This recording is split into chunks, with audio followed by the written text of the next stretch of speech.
Hello మామ, మనం abroad వచ్చిన తర్వాత మనం డాలర్స్ మిగిలిపెట్టాలని చెప్పి చాలా ట్రై చేస్తాం. సో ఏదైనా ప్రోడక్ట్ కొంటుంటే డిస్కౌంట్ వస్తే బాగుంది అనుకుంటాం. సో మా ఇంట్లో అయితే లాస్ట్ వీక్ ఒక బ్లెండర్ అయితే మిక్సీ జార్ అయితే పోయిందనమాట. సో ఈరోజు కొత్త బ్లెండర్ కొందామని వచ్చాం. ఆఫర్లో వచ్చింది, అది ఎలాగో చెప్తాను. ప్లస్ ఈ ఆఫర్లో వచ్చినా కూడా ఎంత పడిద్దో కూడా చెప్తాను. షాక్ అవుతారు మీరు ప్రైస్. సో ఇది కెనడియన్ టైర్ అనమాట. స్టోర్ మొత్తానికి బెస్ట్ ఆఫర్ లో చీప్ గా ఏది వస్తుందో చూస్తే ఇది కనపడింది. అండ్ మనోడు ఇక్కడ ఎంప్లాయ్ అనమాట. సో మనకి డిస్కౌంట్ వస్తుందంటే మనోడు వల్లే. సో అది మా సంగతి.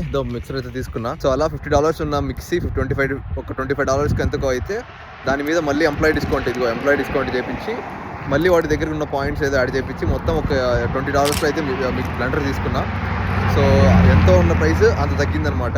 సో మనకి ఇక్కడ వచ్చిన తర్వాత ఫ్రెండ్స్ అవుతారు కాబట్టి 10 మంది ఫ్రెండ్స్ అయినా 10 మంది 10 స్టోర్లో పని చేసిన 10 స్టోర్లలోనే 20% డిస్కౌంట్ తీసుకోవచ్చు. సో నెక్స్ట్ టైం నుంచి మీకు ఏదైనా ఐటమ్ కావాలి అంటే దాంట్లో మీ ఫ్రెండ్స్ ఎవరు ఉన్నారు అనేది ఖచ్చితంగా చూసుకోండి. ఎంప్లాయీ డిస్కౌంట్ కూడా వచ్చింది. సో అలా ఏదో ఒక విధంగా డబ్బులు అయితే ఖర్చు అయిపోతూనే ఉంటాయి. ఇక్కడికి వచ్చిన తర్వాత ఎంత సేవ్ చేద్దామన్నా ఏదో ఒకటి బొక్కపడిద్ది పోతూనే ఉంటాయి.